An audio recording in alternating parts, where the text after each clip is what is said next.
Esta mañana está con nosotros Fernando Cocho, experto en inteligencia, geopolítica y estrategia global. Fernando, bienvenido, buenos días. Buenos días, ¿qué tal? Bueno, hemos vuelto a ver la conferencia anual, ¿no?, de Putin, hemos vuelto a ver la tensión, ya venía con tensión después de hablar Macron del envío de soldados y sobre todo que la fotografía vuelve a 1980, ¿no? Yo decía esta mañana, no sé si corre el reloj hacia adelante o estamos en 1980 y corre hacia atrás. ¿Cómo ves la fotografía ahora mismo? El problema es que no escuchamos atentamente y cuando Rusia, en general, en este caso Putin, habla, suele cumplir lo que dice. En el año 2014, para algunos la revolución de Maidán, para otros el golpe de Estado de Maidán, ya Putin avisó que si no se le garantizaba lo que él consideraba un espacio vital, una seguridad geopolítica suficiente, entraría en Ucrania y unos años después entró en Ucrania. El problema reside en los intereses geopolíticos que están en juego. Por un lado, potencias emergentes o ya grandes potencias como China, Rusia, Irán, que quieren o tienen ciertos intereses, y la potencia decadente que es Estados Unidos, que está perdiendo poder sistemáticamente y que no puede permitirse perder más poder. Y Europa, que no pinta absolutamente nada. Estamos subsidiados totalmente a Estados Unidos. Entonces, estemos de acuerdo o no estemos de acuerdo con Putin, que es un tirano, que debe ser procesado 10 veces cada día, pero es una gran potencia. Y si no escuchamos sus necesidades, al igual que escuchamos la de Gran Bretaña o la de Estados Unidos, pues tendremos las consecuencias de qué puede ocurrir si nos enfrentamos militarmente con Rusia. La hecatombe nuclear, evidentemente. Rusia no ha acabado con la guerra de Ucrania porque no ha querido. Es decir, tiene suficientes armas tácticas no nucleares necesariamente para arrasar Ucrania en 22 minutos. El problema es que eso implicaría una respuesta supuestamente de Europa que Putin no quiere provocar, pero hasta ahora la guerra va ganándola, porque para ellos perder infantería no es perder nada. 100.000, 200.000, 300.000, no importa nada, está dentro de su estrategia. Hacen que te canses, hacen que pierdas soldados, que pierdas armamento, y cuando estés cansado, contraatacan. Y eso es la táctica desde Napoleón. Él 2 años después, ya hemos cumplido 2 años de guerra de Ucrania, estamos entrando en ese tercer año, lo que sí tiene mucho más claro es cómo está Europa. Sí, claro. Le hemos dicho cómo está de artillería nuestros cuarteles, le hemos dicho todo lo que queda, y incluso empezamos a ver la división cuando Macron dice no descartamos que vayan tropas, y Scholz, Stoltenberg y compañía le dicen, ¿pero dónde vas?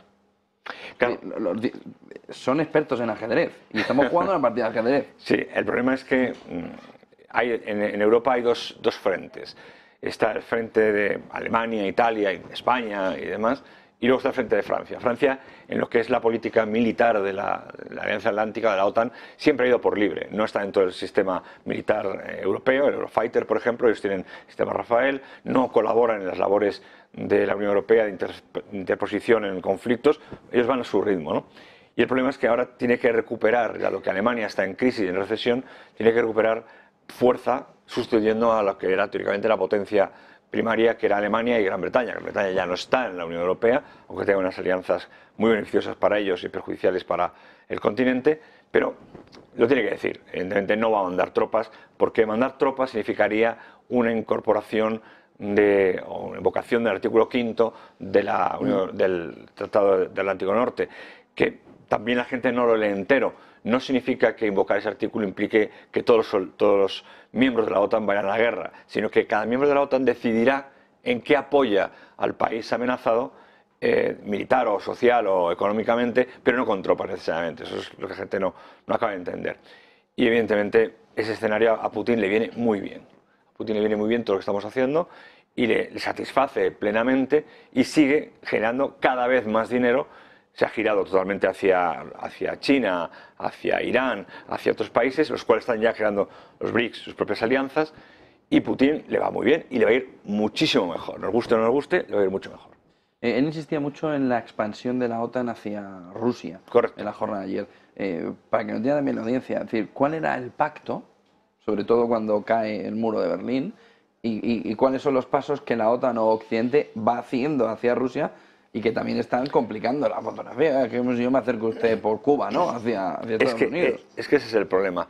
Se hizo un pacto de caballeros, digamos, en el que esos países que antes eran del Pacto de Varsovia, que se disolvió incluso antes de la caída del muro, no se incorporarían militarmente a la ofensiva de la OTAN. Se comprometió Estados Unidos, la OTAN, la Unión Europea se comprometieron a eso y no se ha cumplido. Estonia, Letonia, Lituania, Polonia, Hungría, Bulgaria, todos los países que pertenecían al antiguo Pacto de Varsovia se han incorporado a la OTAN. Si Ucrania hubiera decidido incorporarse a la Unión Europea desde el punto de vista económico, pero no militar, no hubiera pasado absolutamente nada. No hubiera pasado absolutamente nada. Putin lo hubiera permitido. Pero tenga razón o no, es una potencia geopolítica muy importante y pensemos qué haría Estados Unidos si mañana México decidiera abrir sus puertas a una alianza económica y militar con China. ¿Lo iba a permitir? No. Unilateralmente Estados Unidos se permite hacer sanciones a cualquier país que le interese o amenazar a Argentina o amenazar a Brasil de no comerciar con China o con Rusia o Venezuela con Rusia o como queramos verlo. Entonces, al final, él, tenga razón o no, piensa que está amenazado por la OTAN, que está rodeado por la OTAN, y él dice, no quiero estar rodeado de países de la OTAN, quiero tener un canal, digamos, de estados tapón para que yo me asegure que no tenga tropas en mi frontera. Y eso es lo que quiero. Y lo ha planteado desde la caída del muro de Berlín y no lo hemos escuchado, hemos pensado que podíamos seguir avanzando. Entonces, ahí está el problema de la libertad de los pueblos de elegir su futuro o los intereses geopolíticos de las grandes potencias.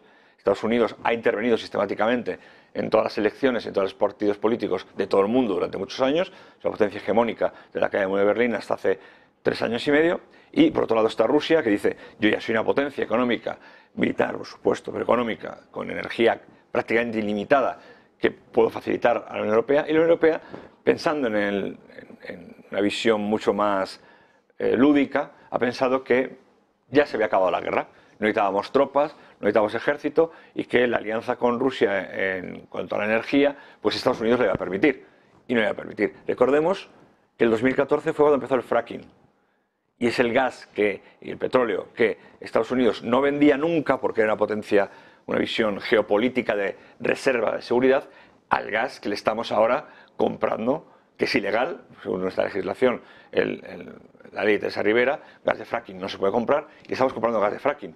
Pero es más, estamos comprando gas y petróleo norteamericano que vía la India o vía otros países terceros es de Rusia. Por tanto, es un juego de absoluta hipocresía, un juego de ajedrez, pero de absoluta hipocresía. ¿Crees que es prácticamente inevitable un conflicto en los próximos años? Hay una parte, ministros de defensa, que está bastante extendido. Putin va a atacar. ¿Crees que va a haber un conflicto, sea porque Putin ataque, no venga por China o venga por donde venga para Europa, en el que más vale que empiecen a ponerse camino al 2% como poco del presupuesto?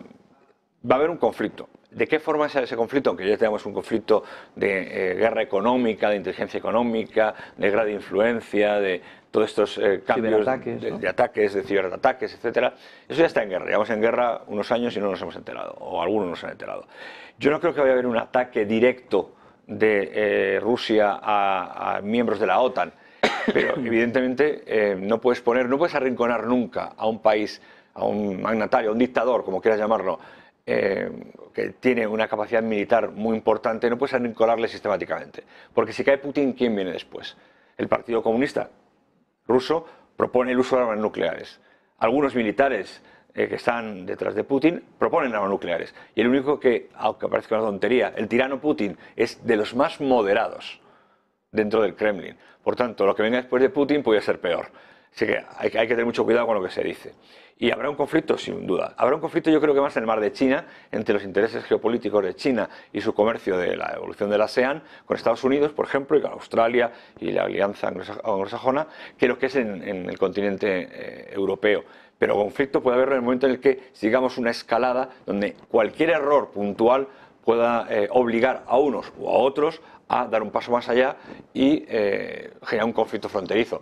Y un conflicto fronterizo, que será Estonia, Lituania o Letonia, Polonia no, puede significar el comienzo de la Tercera Guerra Mundial en territorio de nuevo europeo, no norteamericano, que también a salvo, que puede llevarnos a volver otra vez aunque está allí en Asia. Es independiente, aunque está en Asia. De todas maneras, el estallar en Asia es porque Estados Unidos no quiere permitir, o considera geopolíticamente que no debe permitir, que China tenga el absoluto dominio omnímodo de todas las redes comerciales y toda la capacidad comercial que genera en este momento el continente asiático. Cuando la India termine de firmar y a incorporarse 100% en la ASEAN, la evolución de la ASEAN, del mercado asiático, 2/3 de la economía dependerán de China, del mundo. 2/3. Así de claro. Y de los BRICS, que ya no son 5, son 22 países los que quieren incorporarse a los BRICS. Se quieren incorporar Arabia Saudita, Emiratos Árabes, Kuwait, Irak, por supuesto Irán. Hay que tener mucho cuidado con esto. Estados Unidos, cuando empezó en el siglo XX, era la principal potencia económica del mundo. Sin duda, y militar. Pero no terminaba de ser la principal potencia porque el Reino Unido estaba en esa posición de, sí, tú, pero yo sigo dominando las relaciones internacionales. Con lo que saben muy bien en su propia piel que no es tan fácil dar el sorpaso que China quiere dar. Puede ser la primera economía del mundo, pero que todo el mundo te respete como la primera potencia del mundo y la hegemónica no es tan fácil. Y Estados Unidos necesitó la Primera y la Segunda Guerra Mundial. Sin duda.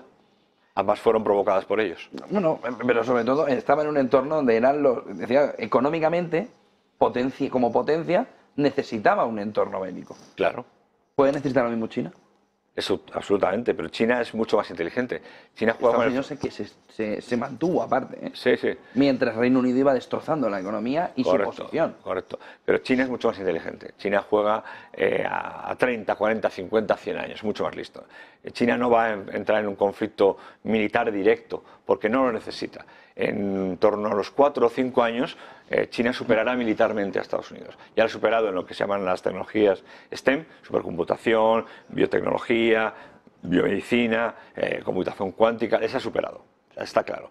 La prueba la tenemos que en el avión F-35, cuando fue inaugurado, a la semana los chinos sacaron un avión que era exactamente igual que el F-35 porque llevaban 10 años espiándoles los canales de comunicación norteamericanos. Por tanto, junto con la crisis que tiene en este momento Estados Unidos de los 3 estados a los cuales se unen 10 más y quieren secesionarse legalmente de la Unión de Estados Unidos como tal. Por el tema de la frontera sur. Por el tema de la frontera sur, pero que son estados como Texas, que por Texas sale el 80% del combustible y del gas que vende Estados Unidos.